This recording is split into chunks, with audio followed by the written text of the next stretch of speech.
7 days. Two completely different NASCAR worlds.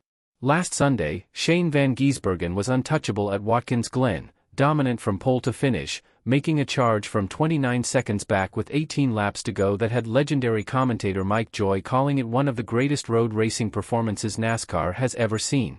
Then came Dover. The Monster Mile. A 1-mile concrete oval that has absolutely nothing in common with the flowing tarmac of a road course.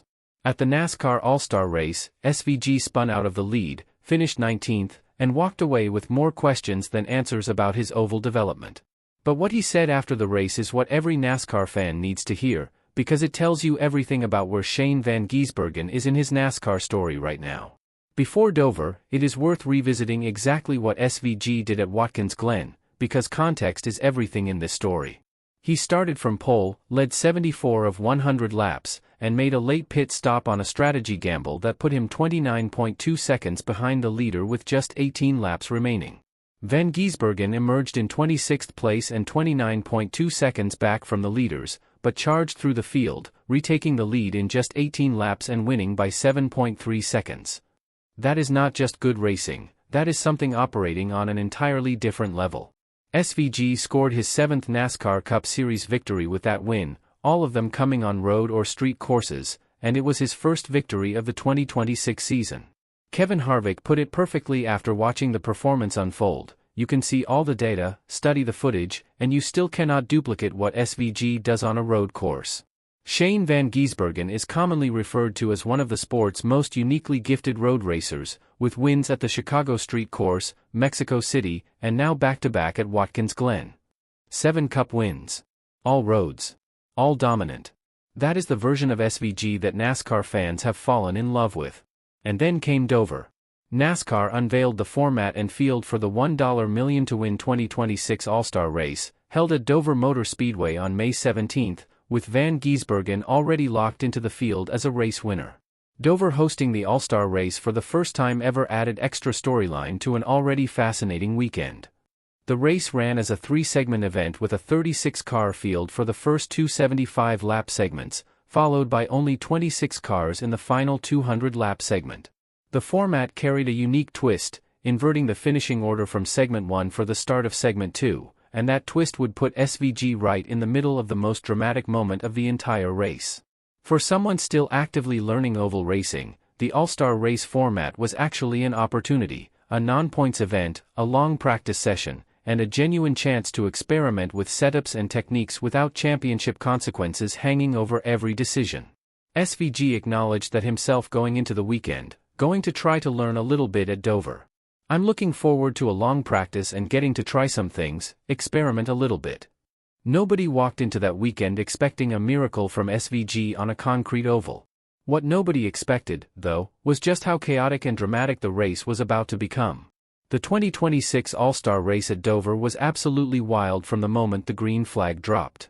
The race started in dramatic circumstances, with a huge pileup on the first corner of the second lap. Ryan Preece backed into the wall hard and caught a light, bringing out the red flag before the race had barely found its rhythm. SVG navigated through the opening carnage carefully, surviving where others were already collecting damage, picking up positions while the field sorted itself out around him. Then came the inversion that changed everything. At the start of the second stage, with the field inverted according to the format's rules, SVG found himself battling A.J. Allmendinger for the lead. For a brief moment, you could see it, SVG at the front of a cup race at an oval track, scrapping for position, doors rubbing, wheel to wheel with Allmendinger. It was the kind of moment NASCAR fans had been waiting for.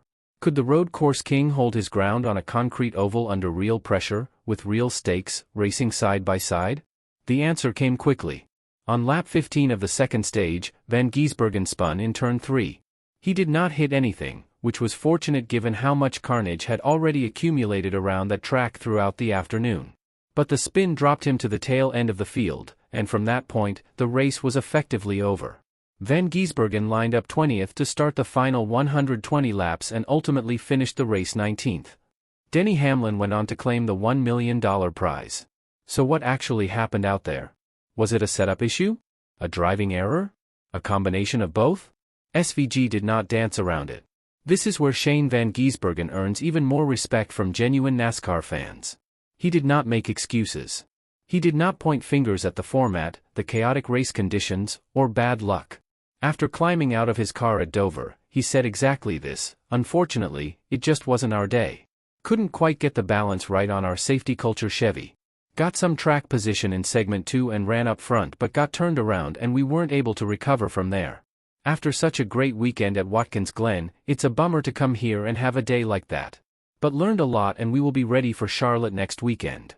No drama. No blame shifting. Just an honest assessment of what went wrong and a forward-focused mindset already pointed at the next race. And that attitude is not just admirable, it is revealing.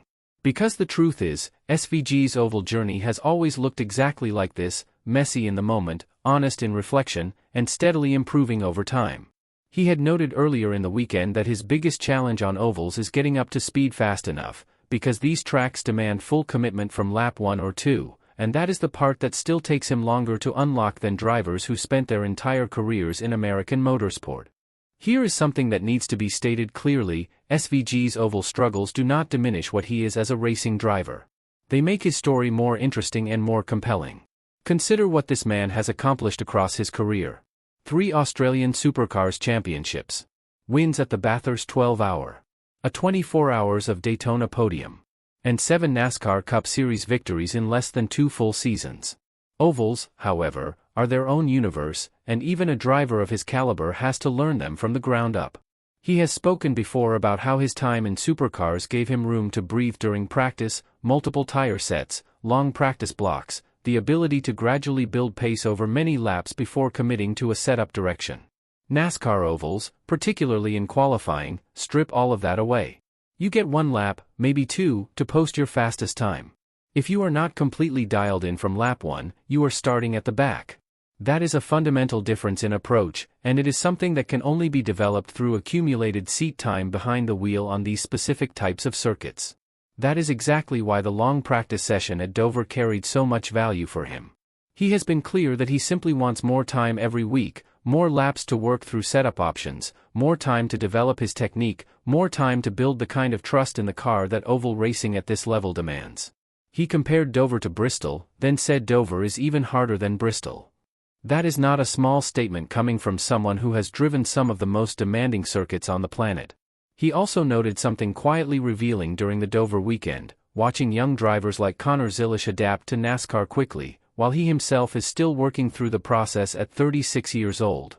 He did not say it resentfully. He did not frame it as an excuse or a complaint. He said he genuinely enjoys the challenge of being a student again. That kind of honesty from a multiple-time world champion, a driver with the credentials SVG carries, is rare. Most seasoned champions at his level do not handle the position of being a learner that gracefully. The fact that he does says as much about who he is as a competitor as any of his road course victories do. Here is where things get real for SVG heading into the second half of the 2026 Cup Series season. The Watkins Glen win put Van Gisbergen back in the final playoff spot, 6 points above the cut line. That is razor thin. The All-Star Race did not count for points, so the 19th place finish at Dover does not hurt him directly in the standings, but it is a reminder of the scale of the task that sits in front of him across the rest of the season. With 32 of 36 races on ovals, SVG needs to keep finding championship points on the tracks he is still developing on while banking maximum results on the 4 road and street courses that remain on the schedule, including San Diego's Naval Base Street Circuit and Sonoma. Tyler Reddick currently holds a 129-point lead at the top of the standings, which means SVG needs to be perfect where he can be and survivable everywhere else. Charlotte Motor Speedway is next, and SVG specifically mentioned it as a track he feels good about after being competitive there in the previous year. It is not a road course, but it represents a step forward in his ongoing oval education and a genuine opportunity to add meaningful points before the road courses return to the schedule. Zoom out for a moment and consider what SVG is actually building inside NASCAR. 7 Cup wins. All roads and streets. Tied with Chase Elliott, chasing Tony Stewart's 8 and closing in on Jeff Gordon's 9. He's won 6 of the last 7 road and street course cup races. That is not a run of form, that is historical dominance being written in real time. And he is producing it while simultaneously being a work in progress on the oval tracks that make up the majority of this sports schedule. The conversation NASCAR should be having right now is a straightforward one: What happens when the oval piece finally clicks into place for a driver already operating at this level on road courses? Shane Van Gisbergen's story in NASCAR is unlike anything the sport has seen before, a world champion from the other side of the planet, rewriting road course history while grinding through the oval learning curve with honesty and humility every single week. Watkins Glen showed his ceiling. Dover showed his reality. And the gap between those two things is exactly why his journey is worth following every week of the season. If you want every breakdown, every development, and every update on SVG's NASCAR story as it unfolds, drop a like on this video, hit subscribe, and make sure you do not miss a single lap of what is shaping up to be one of the most fascinating stories in motorsport right now.